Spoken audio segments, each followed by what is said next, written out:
Alright, Trial Mob, welcome back to another TBG feature. Today we have our very first Star Wars Vintage collection from the Clone Wars series, Luminara Anduli. She is definitely one of my favorite looking figures, or should I say very favorite looking designs from the Jedi Order. So I'm very happy to have her here. I am hoping that we get a full-scale Black series because that's the line that I personally buy. But again, it is nice to see kind of what they're doing here in the 1/18 scale line. But we're going to see how true to 1/18 scale this really is. This is definitely the first review I've ever done of these. So let's go ahead, break her out of the box, and see what we got, all right? So here she is outside of the box, and I will admit, for about a $12 figure after taxes, and I'm sure some of you can probably find this for $10, if not cheaper. This is a very striking figure. This has a really good look to it. As you can tell, it has a lot of presence. I don't know if they're using the 3D print technology for the 3D face scan technology, but this looks really, really good. Like the face sculpt, let's not say the head sculpt, but at least the face looks incredible. And we see a lot of use of fabric in her, in her robe and her Jedi robe and all that. So I really appreciate that we get that. Here obviously we have her with everything taken off, and as you can tell, the basically below the waist, all that is fabric as well. So there's a really good use of fabric here in the overall figure, and I really appreciate that at least in a static pose, she has a very, very commanding look to her, and I'm very, very appreciative of what they were able to pack in a 1/18 scale. Now, if we take a nice close look at the face, as you can tell, it's done really nicely. The overall the overall head sculpt, just the overall way that it looks, I do appreciate what they have going on here and what they were able to manage. I apologize for some of the screen movement. I was just trying to get it a little bit more straightened out, but yeah, they did a great job with the figure here. Ultimately, from a design perspective, I think they really nailed this. 1/18 scale gives you a lot less room to work with. These are very, very small figures, even compared to some other stuff. Like I said, when we get to the size comparison, we'll get there. But for a 1/18 scale, that's a really good looking face. I mean, I'm pretty sure if I did a side-by-side right now of what she looked like in the movie, this is pretty accurate to that, because even though it does say the Clone Wars, they don't really make them look like the Clone Wars stuff. They make them look more like the actual live action movies. And then as you can tell, there's a fair amount of detail in the sash going down and the gauntlets on either side.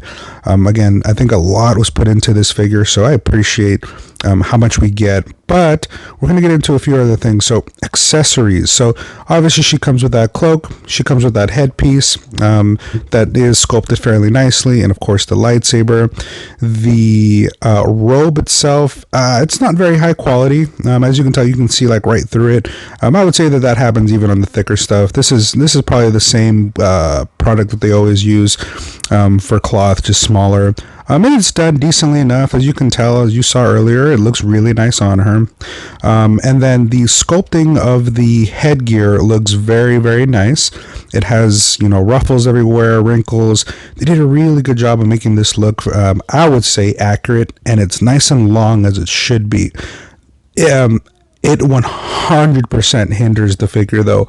We're going to talk about it a little bit later. As you can tell, it expands really nicely, but the problem isn't that it expands. The problem is that it just won't stay in the head, like connected to her head very well at all. I'm almost wondering if they should have just made that, glued onto her head or something. But anyways, we'll talk a little bit more about that when we get to articulation. And then of course, here's the lightsaber. I really like that for the 1/18 scale lightsabers, instead of making it a really thin piece of plastic, they kind of do that power up effect at the very bottom of it in order to thicken up that lower half. I think that's the right move at the 1/18 scale, because if not, these would probably break really easily. So I appreciate that small difference between some of these lightsabers. Okay, so now let's go ahead and get into articulations. I'm going to do it first with basically nothing on her, so you can see the full range. So she can move up about that far.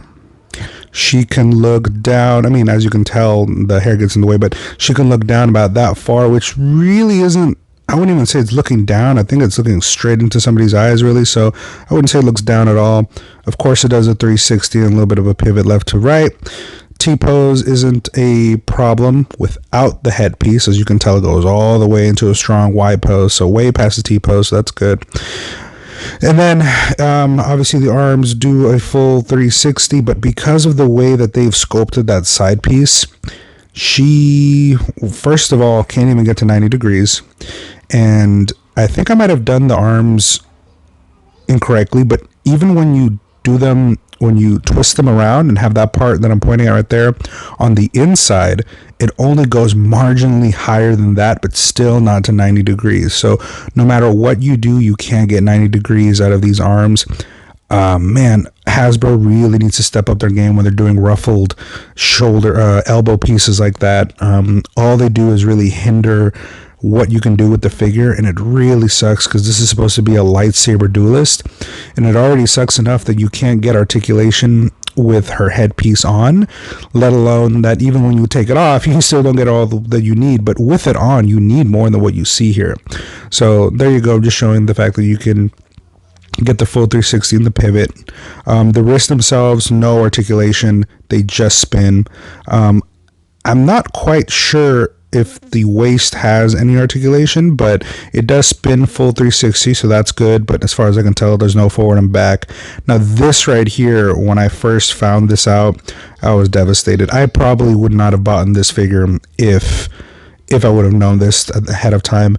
This is the old school style leg articulation where there's no hip movement. It just goes up to about 90, which is good, and the legs don't even bend at the knee to 90. They just kind of go, I don't know, 85 degrees. No, I guess that would be more. It doesn't go all the way to 90. It comes short. Now luckily the boots go really far, but you can't really use any of that because, well, you can never really get into a position where she can hold herself up because of that. So very, very limited range in the legs. Not very good. As we move with the headpiece back on, you can see about how much you can get. And there you go. You can't even get it all the way up to the shoulder. You can get it about that far, but as you can tell, it already starts moving it out of the way. If you go to the side, same problem. It's basically going to come off no matter what you do. And as you can tell, even if you try to move the pieces towards the back, it doesn't actually, there's not enough articulation here or movement in the headpiece that you can put them behind her shoulders because it just brings the whole piece up. So it has a heavy, heavy cone effect. I almost kind of wish that maybe we would have gotten that cone effect around the legs, since they're already basically almost non-articulated, gotten better articulation in the elbows, and instead gotten that cone to be made out of, a softer material. Now, moving back into size comparisons. So here she is next to a 1/18th Acid Rain Soul Commander. As you can tell, he is, not a massive figure by any means, but he towers over her by a full head. And not only that, much wider shoulders. I mean, it's a much larger buck. Yes, she is a female character, but Star Wars The Vintage Collection runs very small. Okay, now moving over again, Acid Rain. This is a different type of figure, a Geist. That Geist looks a lot bigger than her. Even some of the more taller Star Wars The Vintage Collection characters still are only about as tall as the normal Acid Rain 1/18 stuff. And then here we have a Joy Toy Freedom Militia fighter. I think this is number 3. As you can tell, this is more of a normal human-sized character. Still absolutely dwarfs her. She's basically a small girl in comparison to what a full-size 6-foot-tall human being would look like, even by Joy Toy standards. And then here we have Mercenary K. And as you can tell, same deal. Joy Toy is bigger. So as you're seeing, as I'm doing all these comparisons, Luminara is short, but she's not even that short compared to like some of the other figures that I've seen before in Star Wars The Vintage Collection. So most of the figures are going to be dwarfed by 1/18th stuff traditional 1/18 stuff. But please let me know in the comment section below, is Star Wars just properly 1/18 scale, or is Acid Rain and Joy Toy just kind of big? Because here we have a female character, and even the female character is the slightest bit shorter than a male character. And again, she absolutely dwarfs in almost every single dimension. I mean, her legs literally come up to Luminara's like chest. So that just goes to like her hip ends at Luminara's chest. So like that just goes to show you how much taller these figures are. And she's got a big old headpiece to make her look larger. She looks even shorter without it. So there's that. Now we are going to switch over to some fresh retro stuff. So I haven't done a review for you guys yet. I will eventually get to that. I've been needing to think how to properly do this review because I feel like I have a lot of negative things to say, and I don't want to give you guys just a full-on negative review. But in terms of 1/18 scale, this does scale more properly with everything else. Granted, this actually looks pretty good because they are obviously robots. So you know, her fighting a squad of these could look really cool. You know, I like to see this difference in scale, as it does allow for, you know, a lot of people that like taking photography and things like that. I mean, you can do a lot with these characters, so again, that is really nice.